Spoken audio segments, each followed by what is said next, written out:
A Tale of Two Cities, by Charles Dickens. Chapter 1. The Period. It was the best of times, it was the worst of times. It was the age of wisdom, it was the age of foolishness. It was the epoch of belief, it was the epoch of incredulity. It was the season of light, it was the season of darkness. It was the spring of hope, it was the winter of despair. We had everything before us. We had nothing before us. We were all going direct to heaven. We were all going direct the other way. In short, the period was so far like the present period that some of its noisiest authorities insisted on its being received, for good or for evil, in the superlative degree of comparison only. There were a king with a large jaw and a queen with a plain face on the throne of England. There were a king with a large jaw and a queen with a fair face on the throne of France. In both countries it was clearer than crystal to the lords of the state preserves of loaves and fishes that things in general were settled for ever. It was the year of our Lord 1775. Spiritual revelations were conceded to England at that favoured period, as at this. Mrs. Southcott had recently attained her 25th blessed birthday, of whom a prophetic private in the Life Guards had heralded the sublime appearance by announcing that arrangements were made for the swallowing up of London and Westminster. Even the Cock Lane ghost had been laid only a round dozen of years after rapping out its messages, as the spirits of this very year last past, supernaturally deficient in originality, rapped out theirs. Mere messages in the earthly order of events had lately come to the English crown and people from a Congress of British subjects in America, which, strange to relate, have proved more important to the human race than any communications yet received through any of the chickens of the Cock Lane brood. France, less favoured on the whole as to matters spiritual than her sister of the Shield and Trident, rolled with exceeding smoothness downhill, making paper money and spending it. Under the guidance of her Christian pastors, she entertained herself, besides, with such humane achievements as sentencing a youth to have his hands cut off, his tongue torn out with pincers, and his body burned alive, because he had not kneeled down in the rain to do honour to a dirty procession of monks which passed within his view at a distance of some 50 or 60 yards. It is likely enough that, rooted in the woods of France and Norway, there were growing trees, when that sufferer was put to death, already marked by the woodman, Fate, to come down and be sawn into boards, to make a certain movable framework with a sack and a knife in it terrible in history. It is likely enough that in the rough outhouses of some tillers of the heavy lands adjacent to Paris there were sheltered from the weather that very day rude carts bespattered with rustic mire, snuffed about by pigs, and roosted in by poultry, which the farmer, Death, had already set apart to be his tumbrils of the Revolution. But that woodman and that farmer, though they work unceasingly, work silently, and no one heard them as they went about with muffled tread. The rather, for as much as to entertain any suspicion that they were awake was to be atheistical and traitorous. In England there was scarcely an amount of order and protection to justify much national boasting. Daring burglaries by armed men and highway robberies took place in the capital itself every night. Families were publicly cautioned not to go out of town without removing their furniture to upholsterers' warehouses for security.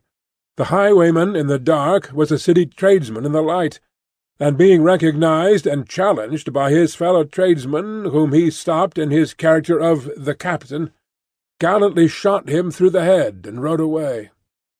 The mail was waylaid by 7 robbers, and the guard shot 3 dead, and then got shot dead himself by the other 4 in consequence of the failure of his ammunition, after which the mail was robbed in peace. That magnificent potentate, the Lord Mayor of London, was made to stand and deliver on Turnham Green by one highwayman, who despoiled the illustrious creature in sight of all his retinue. Prisoners in London jails fought battles with their turnkeys, and the majesty of the law fired blunderbusses in among them, loaded with rounds of shot and ball. Thieves snipped off diamond crosses from the necks of noble lords at court drawing-rooms. Musketeers went into St. Giles's to search for contraband goods, and the mob fired on the musketeers, and the musketeers fired on the mob, and nobody thought any of these occurrences much out of the common way. In the midst of them the hangman, ever busy and ever worse than useless, was in constant requisition, now stringing up long rows of miscellaneous criminals, now hanging a housebreaker on Saturday who had been taken on Tuesday, now burning people in the hand at Newgate by the dozen, and now burning pamphlets at the door of Westminster Hall, to-day taking the life of an atrocious murderer, and to-morrow of a wretched pilferer who had robbed a farmer's boy of sixpence. All these things, and 1,000 like them, came to pass in and close upon the dear old year 1775. Environed by them, while the woodman and the farmer worked unheeded, those two of the large jaws, and those other two of the plain and the fair faces, trod with stir enough, and carried their divine rights with a high hand. Thus did the year 1775 conduct their greatnesses, and myriads of small creatures, the creatures of this chronicle among the rest, along the roads that lay before them. Chapter 2. The Mail.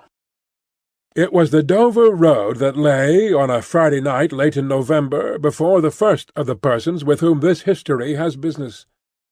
The Dover road lay, as to him, beyond the Dover Mail, as it lumbered up Shooter's Hill. He walked uphill in the mire by the side of the Mail, as the rest of the passengers did, not because they had the least relish for walking exercise, under the circumstances, but because the hill, and the harness, and the mud, and the Mail were all so heavy that the horses had 3 times already come to a stop, besides once drawing the coach across the road, with the mutinous intent of taking it back to Blackheath. Reins and whip and coachman and guard, however, in combination, had read that article of war which forbade a purpose otherwise strongly in favour of the argument that some brute animals are endued with reason, and the team had capitulated and returned to their duty. With drooping heads and tremulous tails they mashed their way through the thick mud, floundering and stumbling between whiles as if they were falling to pieces at the larger joints. As often as the driver rested them and brought them to a stand, with a wary "Wo-ho! So-ho, then!" the near leader violently shook his head, and everything upon it, like an unusually emphatic horse denying that the coach could be got up the hill. Whenever the leader made this rattle, the passenger started, as a nervous passenger might, and was disturbed in mind. There was a steaming mist in all the hollows, and it had roamed in its forlornness up the hill, like an evil spirit, seeking rest and finding none. A clammy and intensely cold mist, it made its slow way through the air in ripples that visibly followed and overspread one another, as the waves of an unwholesome sea might do. It was dense enough to shut out everything from the light of the coach-lamps but these its own workings, and a few yards of road, and the reek of the labouring horses steamed into it, as if they had made it all. 2 other passengers besides the one were plodding up the hill by the side of the Mail.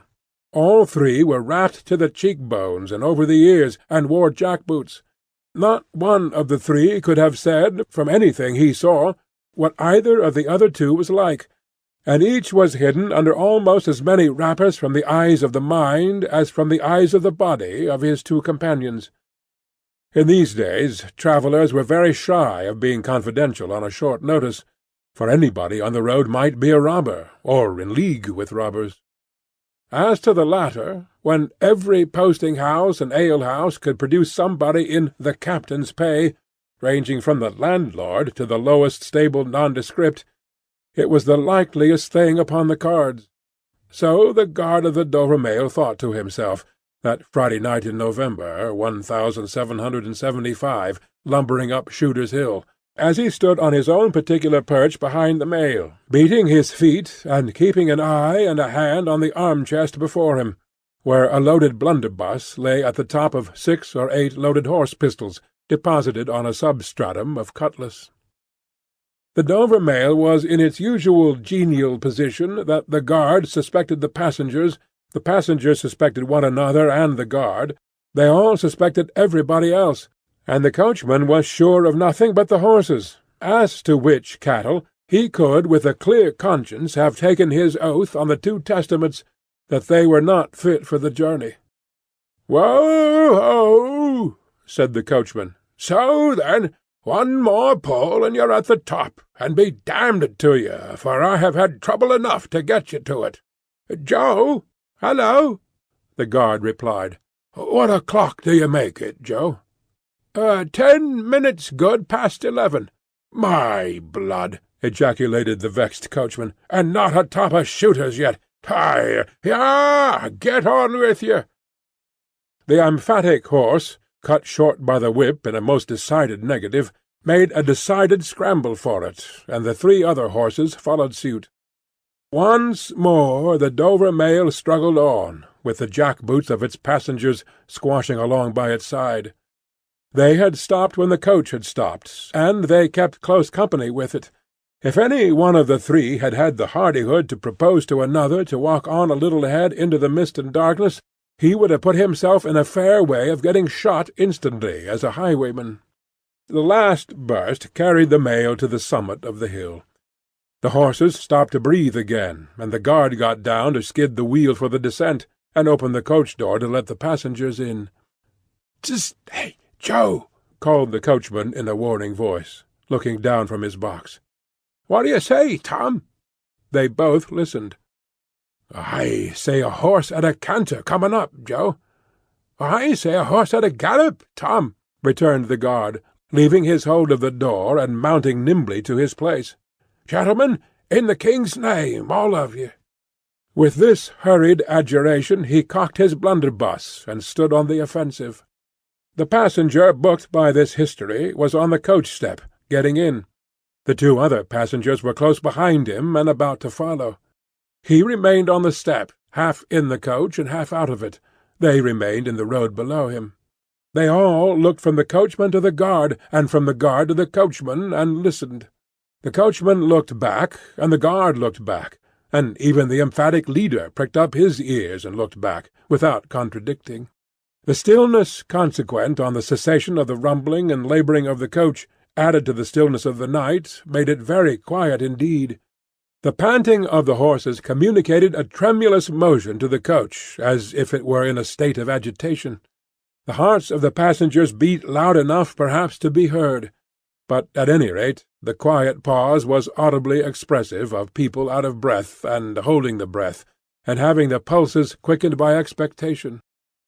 The sound of a horse at a gallop came fast and furiously up the hill. "So-ho!" the guard sang out, as loud as he could roar. "You there! Stand! I shall fire!"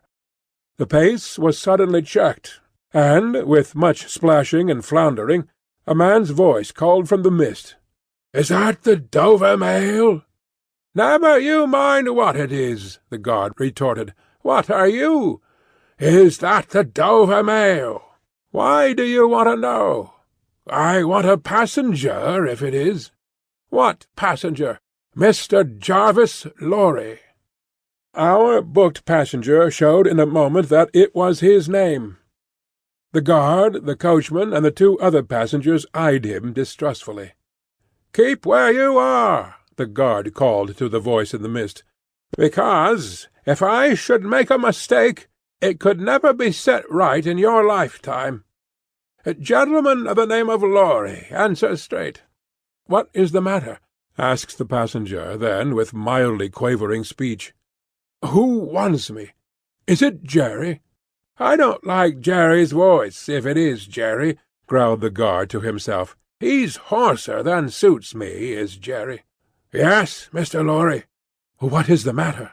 "A dispatch sent after you from over yonder, T&Co." "I know this messenger, guard," said Mr. Lorry, getting down into the road. assisted from behind more swiftly than politely by the other two passengers, who immediately scrambled into the coach, shut the door, and pulled up the window. "He may come close. There's nothing wrong." "I hope there ain't, but I can't make so nation sure of that," said the guard, in a gruff soliloquy. "Hallo, you!" "Well, and hallo, you!" said Jerry, more hoarsely than before. "Come on at a foot-pace, do you mind me? And if you've got holsters to that saddle of yourn, don't let me see your hand go nigh 'em, for I'm a devil at a quick mistake, and when I make one, it takes the form of lead. So, now, let's look at you." The figures of a horse and rider came slowly through the eddying mist, and came to the side of the mail, where the passenger stood. The rider stooped, and casting up his eyes at the guard, handed the passenger a small folded paper. The rider's horse was blown, and both horse and rider were covered with mud, from the hoofs of the horse to the hat of the man. "Guard," said the passenger, in a tone of quiet business confidence. The watchful guard, with his right hand at the stock of his raised blunderbuss, his left at the barrel, and his eye on the horseman, answered curtly, "Sir?" "There is nothing to apprehend. I belong to Tellson's Bank. You must know Tellson's Bank in London. I am going to Paris on business. A crown to drink. I may read this?" "If so be as you're quick, sir." He opened it in the light of the coach-lamp on that side, and read, first to himself, and then aloud, "Wait at Dover for Mamselle." "It's not long, you see, guard. Jerry, say that my answer was recalled to life." Jerry started in his saddle. "That's a blazing strange answer, too," said he, at his hoarsest. "Take that message back, and they will know that I received this as well as if I wrote. Make the best of your way. Good night."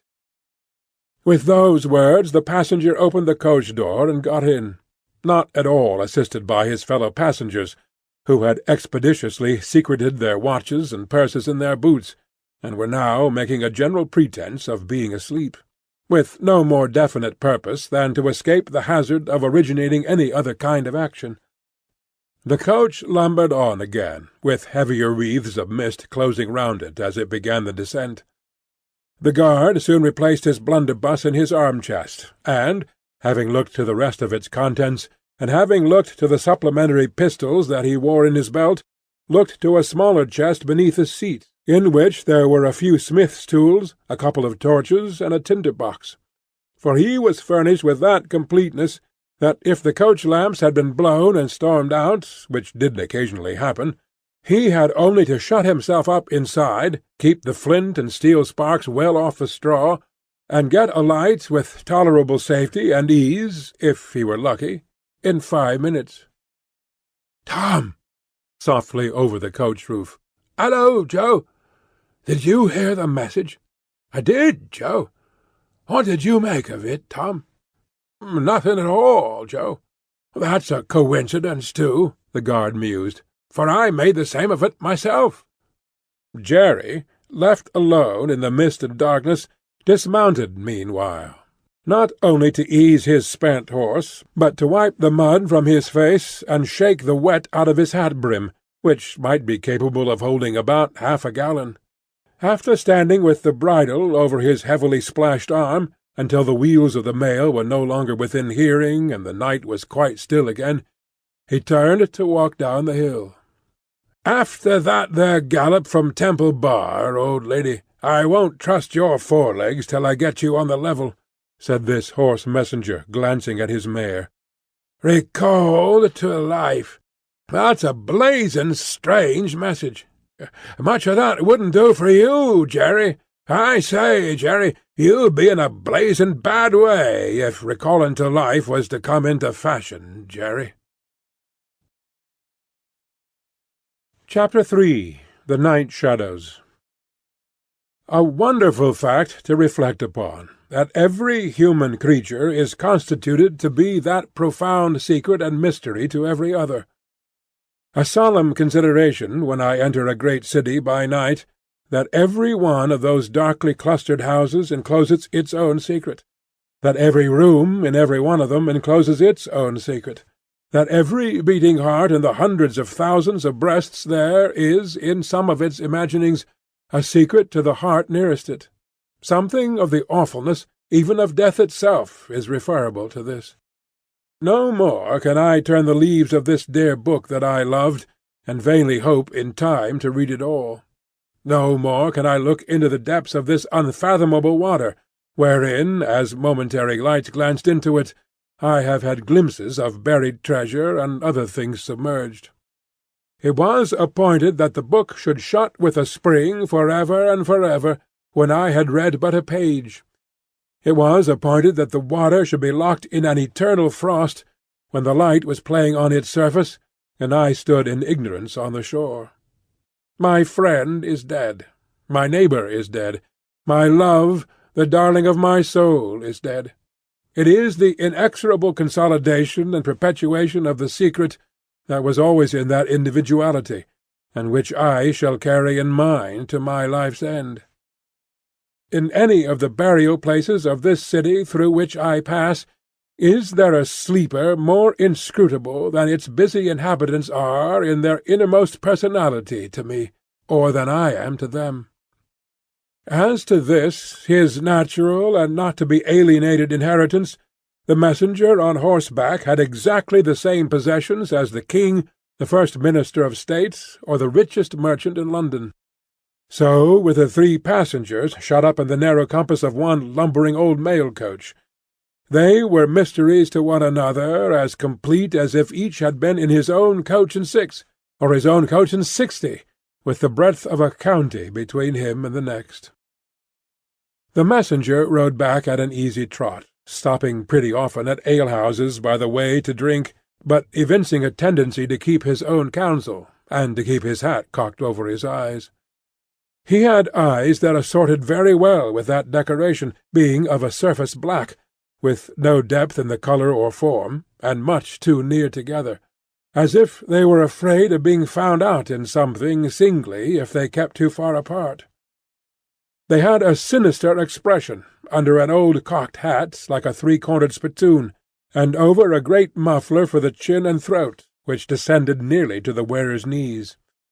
When he stopped for drink, he moved this muffler with his left hand, only while he poured his liquor in with his right.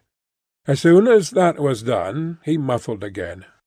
"No, Jerry, no," said the messenger, harping on one theme as he rode. "It wouldn't do for you, Jerry. Jerry, you honest tradesman, it wouldn't suit your line of business. Recold?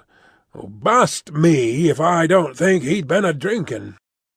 His message perplexed his mind to that degree that he was fain, several times, to take off his hat to scratch his head. Except on the crown, which was raggedly bald, he had stiff black hair, standing jaggedly all over it, and growing downhill almost to his broad, blunt nose.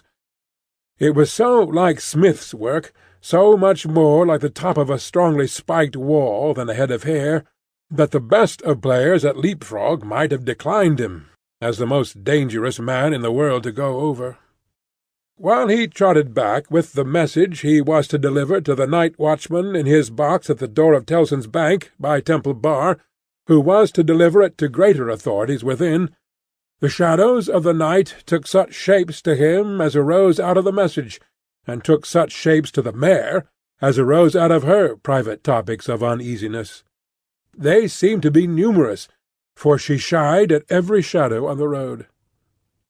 What time the mail-coach lumbered, jolted, rattled, and bumped upon its tedious way with its 3 fellow inscrutables inside, to whom, likewise, the shadows of the night revealed themselves in the forms their dozing eyes and wandering thoughts suggested. Tellson's Bank had a run upon it in the mail. As the bank passenger, with an arm drawn through the leathern strap, which did what lay in it to keep him from pounding against the next passenger, and driving him into his corner, whenever the coach got a special jolt, nodded in his place, with half-shut eyes, the little coach windows and the coach lamp dimly gleaming through them, and the bulky bundle of opposite passenger became the bank, and did a great stroke of business.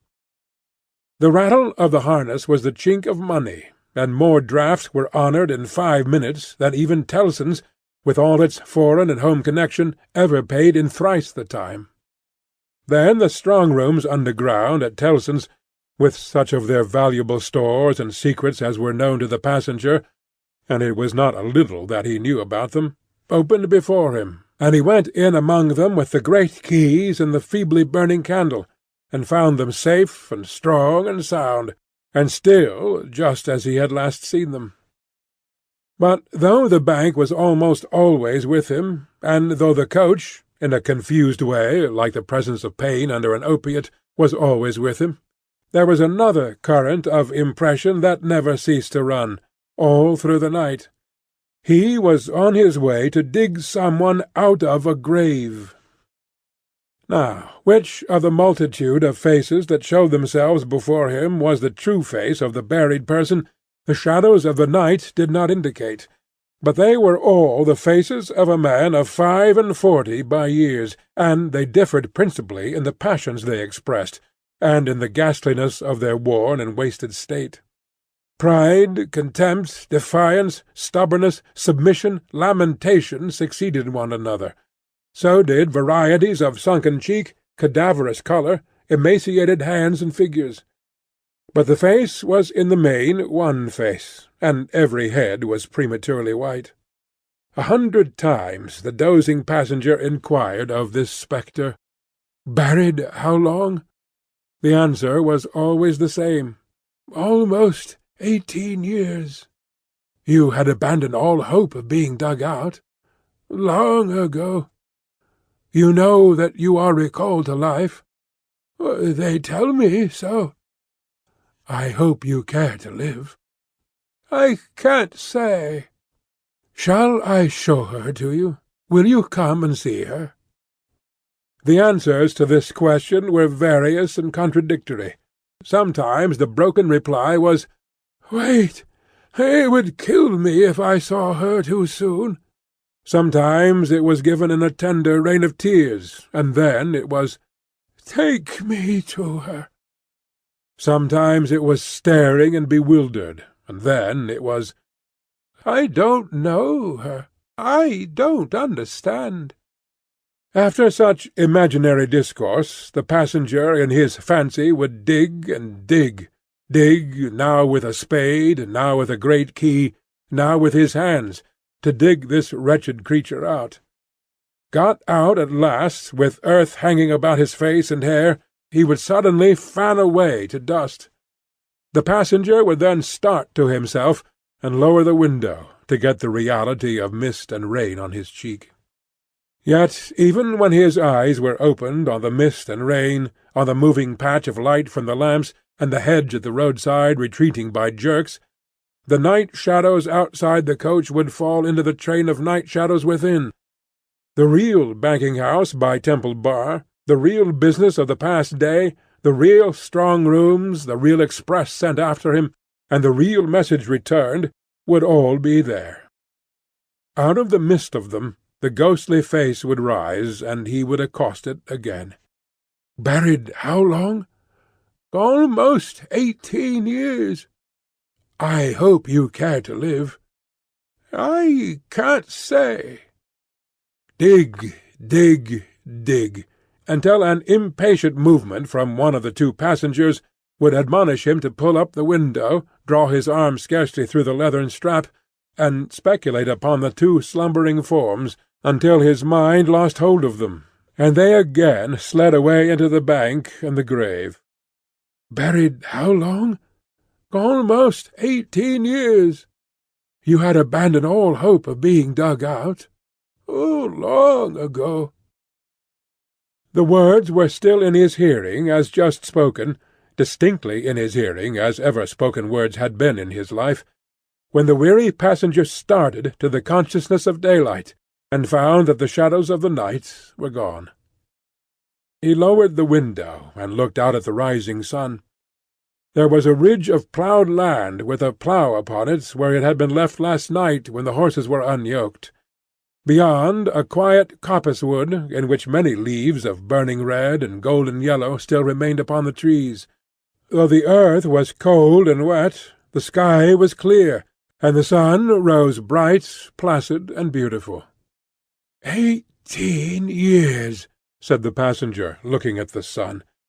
Gracious Creator of day, to be buried alive for 18 years!